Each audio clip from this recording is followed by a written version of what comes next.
Okay, so I want you to picture a boardroom for a second. Mm. You know the kind. The big mahogany table that costs more than my car, the super ergonomic chairs, the silent air conditioning, a view of the city skyline. Right. Very sterile, very corporate. Exactly. And you've got the CEO of some massive financial institution, maybe a huge bank, and he's about to address the public. Everything is scripted. Every single pause is calculated. The lighting is perfect. There's a PR team just off camera with clipboards ready to jump in. Yes. Now, I want you to take that whole image, crumble it into a tiny ball, and just throw it in the trash. Okay. Because I just spent the last hour and a half, maybe a bit more, listening to Changpeng Zhao, CZ, the founder of Binance. He just did an AMA and Ask Me Anything live on Binance Square. And if you were tuning in expecting that polished corporate press release, No. you're in for a shock. You are so right about that. Polished is not the word I would use. Not even close. It was raw. It was incredibly messy. And honestly, it was kind of perfect in this weird, almost cyberpunk sort of way. Cyberpunk is a good word for it. I love that. I mean, think about it. We're talking about a guy who is associated with a $1 trillion ecosystem. At least. And for the first, 10 minutes, he couldn't figure out how to unmute his microphone or make someone else a co-host. It was amazing. It was so real. And that's the vibe we're dealing with today. It's this collision of incredibly high-tech finance and this very low-tech relatable reality. Yeah.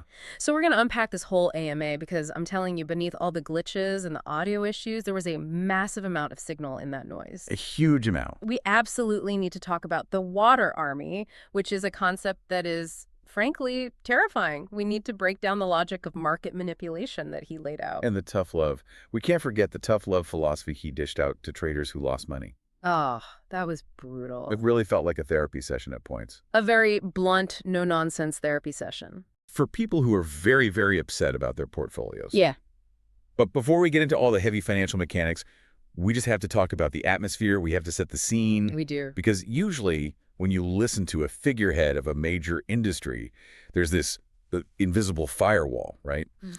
You're hearing a version of the truth that's been sanitized by lawyers and PR teams. Filtered a dozen times. Exactly. But this felt like a chaotic town hall meeting in some digital village square where the PA system just keeps cutting out. It really, really did. I mean, the session opens and immediately the founder of this massive global tech empire is completely baffled by the make co-host button. I know. He's literally asking out loud, where did I join you? And then he's complaining that the software upgrade is, and I'm quoting here, worse than the last version. Which was such a human moment. I honestly think that initial friction, that messiness, it served a purpose. How so? It completely stripped away the pedestal. Before he could even get into the heavy questions about market crashes or the future of Bitcoin, we just heard a guy struggling with a bad user interface. Yeah, that's true. It brings him down to earth immediately. It created this really strange intimacy. You realize you aren't listening to CZ, the titan of industry. You're just listening to a guy named Changpeng trying to figure out how to work a glitchy app. Which is hilarious, by the way. The irony is just so thick. But you're right. It sets the stage. It totally lowers everyone's defenses. It does. When you hear the guy who runs the whole thing struggle with the mute button, you stop thinking of him as some, Bond villain stroking a cat in a secret lair and crashing markets. Which, ironically, is exactly what some people were about to accuse him of doing. Exactly. But I want to dig into that Bond villain idea for a minute, because the context for this whole AMA is heavy. Oh, yeah. The community he's talking to isn't just a bunch of fans.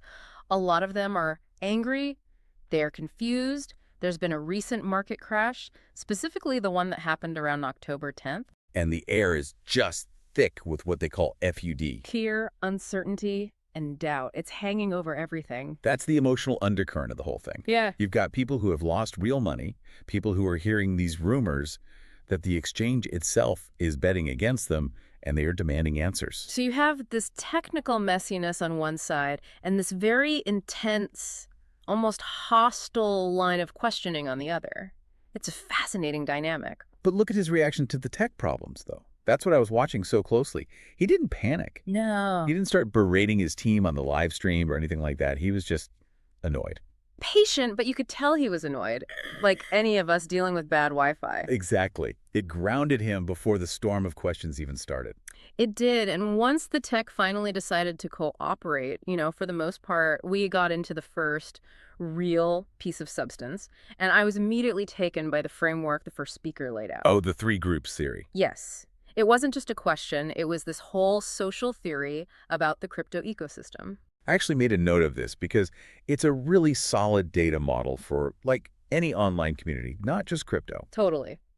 The speaker argued that there are three distinct types of people in this space. First, you've got the fans, the supporters. The true believers. Right. These are the people with, blind loyalty. Everything is amazing. Binance is the best. No questions asked to the moon. The angels, as they're sometimes called. The official hype squad. Exactly. Then you've got the second group. The haters. The FUD spreaders. The loud ones. The really loud ones. The people spreading negativity, whether they're actually paid to do it, which we'll get to, or they're just emotional because they lost money on a trade. Right. But here's the kicker. According to this speaker's theory, those two groups combined, the superfans and the super haters, Yeah. they make up maybe 2% of the total user base. Just 2%? Which leaves the third group. The silent majority. The 98%. Exactly. The speaker estimated it's 98% of the users. They're not emotional. They're not biased one way or the other. They're not screaming on Twitter or weaving pom-poms in the chat. They're just there to trade, to observe, and to, quietly decide where they stand on things. They're the ones who actually matter for the health of the business, but they're almost always the ones who get ignored. I love that breakdown. I love it because it highlights a massive flaw in how companies, and honestly, how we as people process information. It's a signal-to-noise ratio problem. It's a huge signal-to-noise problem. Leadership, whether it's in a company or a country, they usually react to the 1% of screaming haters or the 1% of, fawning sycophants. And they completely ignore the 98% in the middle because they're quiet. It's a cognitive bias, right? The squeaky wheel gets the grease. Yes, but in a digital economy, the squeaky wheel might just be a bot or a lunatic or someone with a vested interest in seeing you fail. And if you pivot your entire strategy to please that squeaky wheel, you might completely alienate the 98% of people who are actually keeping the lights on. The speaker even used a specific example to prove this point, a product they had called Meme Rush. Right, Meme Rush. So apparently this was a feature that really confused and angered the silent majority. It caused what they called PvP losses. Player versus player. So users were basically losing money to each other in a way that felt unfair or poorly designed. It wasn't just market risk. It felt like the platform was pitting them against each other. And this is where CZ's response was so interesting to me. He didn't try to spin it. He didn't get defensive and say, oh, Meme Rush is a revolutionary new product you just don't understand. No, he did the opposite. He flat out admitted, I didn't design that. I learned about it online just like you did. That was such surprising candor. He didn't pass the buck, but he did distance himself from the decision. He admitted the implementation just wasn't great. He validated their frustration. Yes. He acknowledged that while the intent might have been good, like curating new meme coins and maybe reducing scams, the result was just mass confusion. He heard the silent majority. It's a classic disconnect between product development teams and the actual users. The product team thinks they're gamifying the experience to make it fun. And the user on the other end just thinks you gamified their life savings away. Exactly. Okay, but let's pivot from that to the really juicy stuff, the conspiracy theories. Yeah. Because this October 10th crash was the huge elephant in the room. This is where I get excited because this is the plot mechanics section. This is how it works. Okay, break it down. So the accusation that's been floating around the internet is that Binance, or maybe CZ personally, deliberately dumped a massive amount of crypto on October 10th to crash the price. The idea being that they manipulated the market to profit from their own users' losses. Precisely. And if you have your money on that exchange, that is a terrifying thought. It's the ultimate betrayal of trust. It's like, I trusted you to hold my wallet, and instead you just mugged me in a dark alley. Right. But CZ, he dismantled this whole theory, not with emotion, but with cold, hard math. And I love this kind of rebuttal. He didn't just say, I didn't do it. No, he explained why he couldn't do it, or more accurately, why it would be catastrophically stupid for him to even try. Okay, so what was point number one? Point one, the tariff factor.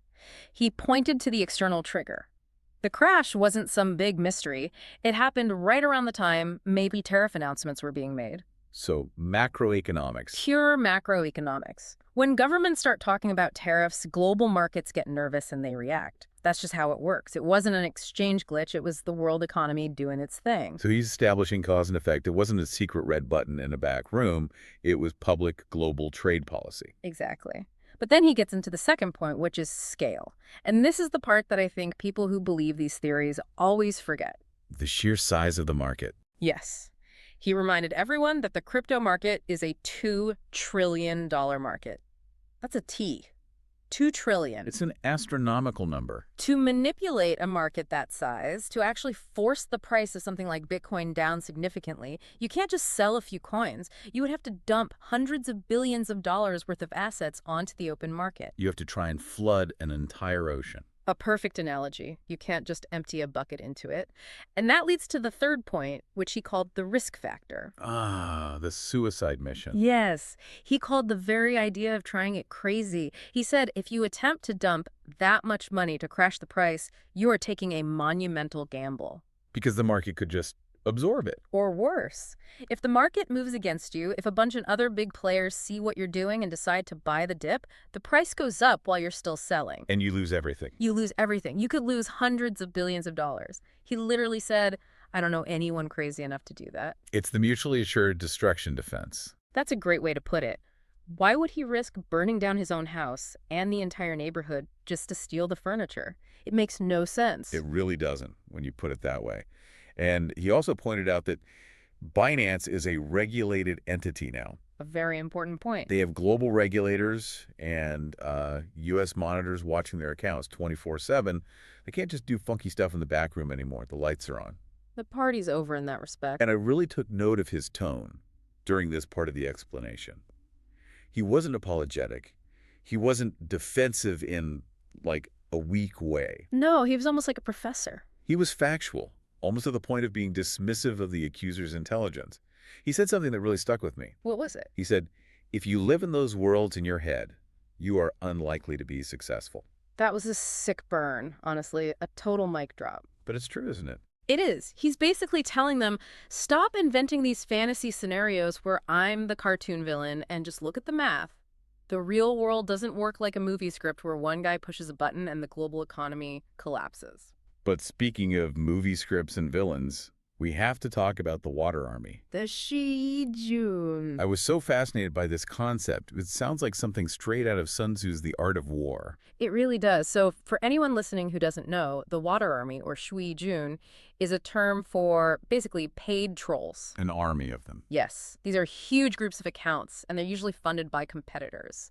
They're deployed to flood the internet with negative comments, fake news, and just pure FUD. And the imagery of water is so perfect for it, right? They flood the zone, they just drown out all legitimate conversation. And we're not talking about a few angry trolls in a basement. This is industrialized, commercialized reputation destruction. You hire a firm, that firm controls thousands, maybe tens of thousands of different accounts. Some are bots, some are low-wage human workers in click farms somewhere. You give them all a script. Binance is insolvent. CZ's dumping on you. Get your money out before it's too late. And then they just swarm. They hit Twitter, Telegram, every forum they can find. CZ even gave us a field guide on how to spot a Water Army soldier. It's actually really useful for anyone who spends time on social media. It is. He said, look for the tells. The first one is, you've never seen the account before. It just pops into existence. Right. And it has a very low follower count, or no followers at all. And the account was probably created, like, yesterday. If you see a swarm of these generic-looking profiles, all screaming the exact same negative talking point, word for word. That's the Water Army. It's psychological warfare on a massive scale. But here's the paradox that I found so interesting. Usually, companies are terrified of this stuff. They panic. They issue these long, formal statements. They go into damage control mode. Right.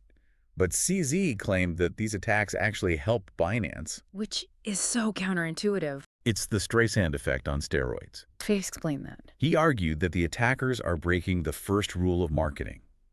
Don't talk about your competition. By repeating the name Binance over and over and over again, even in a negative context, they are cementing Binance as the only relevant player in the entire room. It creates this dominance narrative. Exactly. If everyone's attacking Binance, then Binance must be the king of the hill. If you're a new user just getting into crypto and all you hear is Binance, Binance, Binance, where do you think you're going to go to check things out first? You're going to go check out Binance. That's brilliant. And he had the data to back it up, too. He mentioned his follower count on X, formerly Twitter. Right. Apparently, it had stalled for a while because the algorithms were getting better at removing bots and fake accounts. But recently, with all this intense FUD and the Water Army attacks, his follower count spiked again. Spiked. The drama just generates attention. It really is the no such thing as bad publicity rule, but for the age of algorithms. But you also pointed out the tribalism aspect of it, which I think is just as important. Yes. CZ clearly understands community psychology on a deep level. He does. He noted that when the Water Army attacks, it makes his existing supporters, the ones he calls the angels, feel defensive. It creates a common enemy. It unites the tribe. They feel like their community is under siege, so they fight back even harder for the platform. It cements their loyalty. It's like sports teams. If someone from another city insults your team, you don't quit the team. You wear the jersey harder the next day. Exactly. So the competitors who are spending all this money on these troll armies are basically just paying for Binance's user retention and marketing program. That is certainly how CZ sees it. He seemed almost amused by the whole thing. He did. But let's talk about what all those users are fighting over. Money. Huge piles of money. We can't ignore the $92 billion question. The wealth segment. This was great. A user asked a very, very direct question. No beating around the bush. He just said, you are worth $92 billion according to Forbes. Could you dump on us to get that money? It's the kind of question you only get in a raw, unfiltered AMA. It's like, hey, could you pass the salt? And by the way, did you steal my life savings? Exactly. And CZ's response was really a masterclass in financial literacy for the average person. He had to explain the fundamental difference between net worth and cash. He was like, guys, that number comes from Forbes. It's an estimate. It's based on the equity I hold in the company. He hasn't cashed out. He doesn't have a Scrooge McDuck vault filled with $92 billion in gold coins that he swims in. It's paper wealth. It's tied to the success of the company he built. And he was very, very adamant about not holding fiat currency. He called it a depreciating asset. That's a core belief for him, you can tell. It is. He holds Bitcoin and BNB, the native token of his platform. He eats his own cooking, which you have to respect that. If the chef at a restaurant won't eat the food, you probably shouldn't either. That's a great point.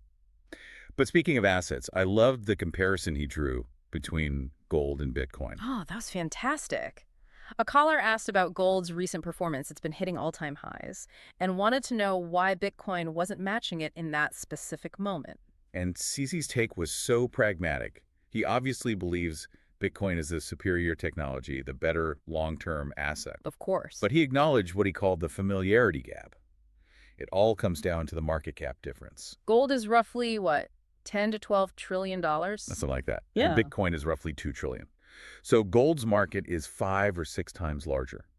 And he asked, why is that? The answer is grandma. He didn't say grandma, but basically, yeah. It's about trust in history.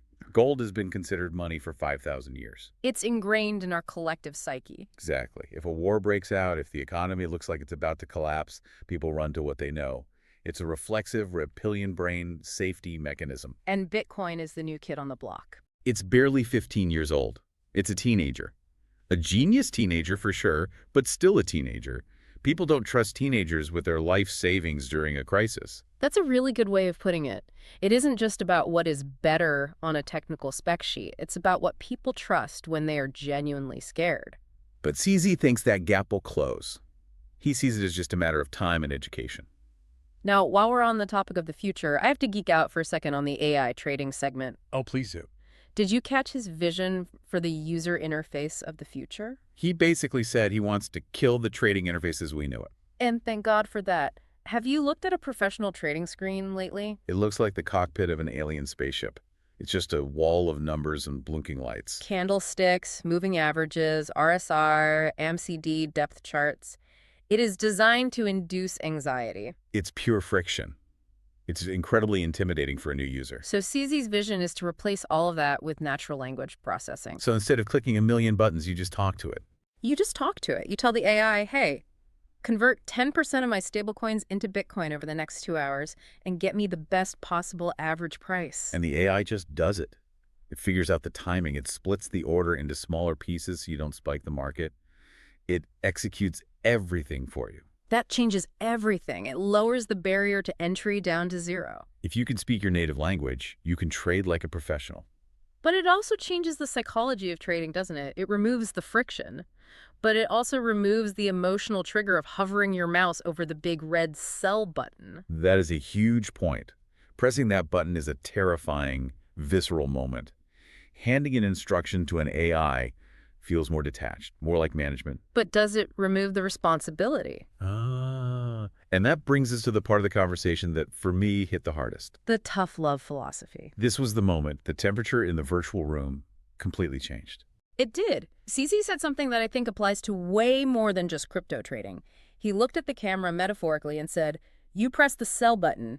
You need to be responsible for that action." It was such brutal honesty. Yeah. You had people in the chat complaining about their losses, blaming the system, blaming the October 10th crash, blaming influencers, blaming everyone but themselves. And CD basically just said, no, stop. You made the choice. You own the result. It's harsh, but it's so necessary, especially in a field where people are constantly looking for a savior or a scapegoat. He absolutely refuses to coddle them. He said, just because the button is there doesn't mean you need to push it. I think that might be the quote of the entire AMA. I think so too. Because we live in a world that is just full of buttons, buy buttons, like buttons, retweet buttons, comment buttons. We are constantly pushing things and then acting shocked and surprised by the explosion that follows. And he tied this concept of responsibility directly to success. He said, if you're the type of person who always blames others, who blames the exchange, who blames the water army, you're unlikely to be successful. Not just in trading, but in life. It was a call for radical self-responsibility. It's interesting how that philosophy then ties directly into his outlook on the market itself. Remember when the user asked about the supercycle? Yes. They asked if he still believed in the Bitcoin supercycle, this idea that Bitcoin is going to go parabolic and hit some crazy new all-time highs this year. And his answer had changed. It really had. A few weeks ago, in other interviews, he was super bullish. He was all in on the supercycle idea. And now? Now he said he's 50-50 on it. And what was his reason? The negativity. Yeah. He basically said the community's own FUD and the global turbulence are killing the vibe. He warned them. He said, the more fear you kick up, the more you hurt your own bags. It's a self-fulfilling prophecy. If everyone screams that the market is rigged and about to collapse, new money gets scared and doesn't enter the market.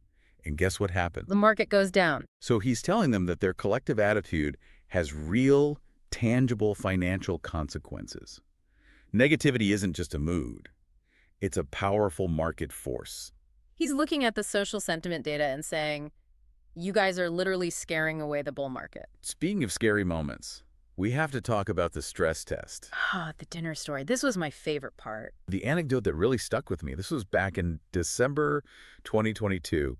It was right after the FTS collapse, if I remember correctly. Yep. And everyone was panicked about exchanges. They thought they were all secretly insolvent. So there was a bank run, a classic digital age run on the bank. And CZ dropped the numbers. He said Binance processed $14 billion in withdrawals in 1 week. And $7 billion of that was in a single day. Just try to wrap your head around that number. $7 billion walking out the door in 24 hours. Most traditional banks hold what's called fractional reserves. If everyone went to, say, Chase or Wells Fargo and tried to pull $7 billion in cash on a Tuesday, the bank would collapse by lunchtime. The doors would be locked. The government would have to step in. It would be absolute chaos. That's because traditional banks lend your money out to other people. They don't actually have it sitting in the vault. But crypto exchanges, at least the solvent ones, are supposed to be full reserve.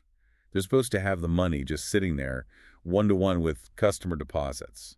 But knowing the theory is one thing.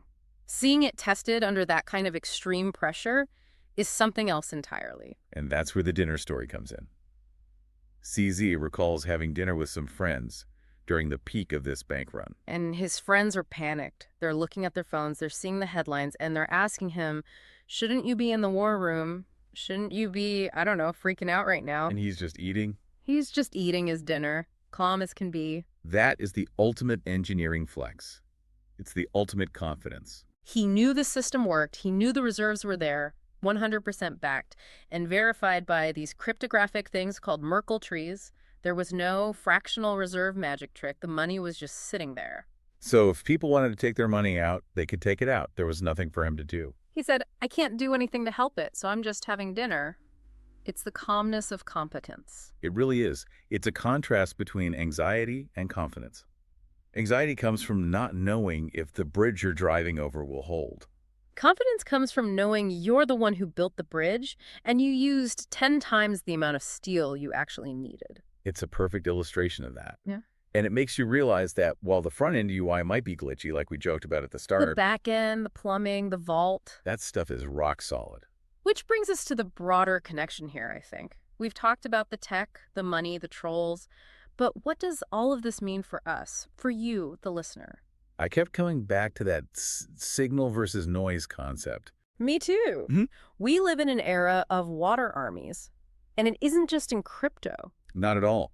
Look at product reviews on Amazon, look at political discourse online, look at any social media drama. There are paid actors, there are bots, and there are just loud, angry people who are all trying to flood the zone with noise. They're trying to distort your reality. They want you to think the world is on fire and that their narrative is the only truth. And CZ's advice to be the silent majority, to be part of the 98% who observe, who look at the actual data, and who don't react emotionally. That's a survival skill for the 21st century. It really is. It is. We need to be the ones who don't get swept up in the hysteria of the meme rush.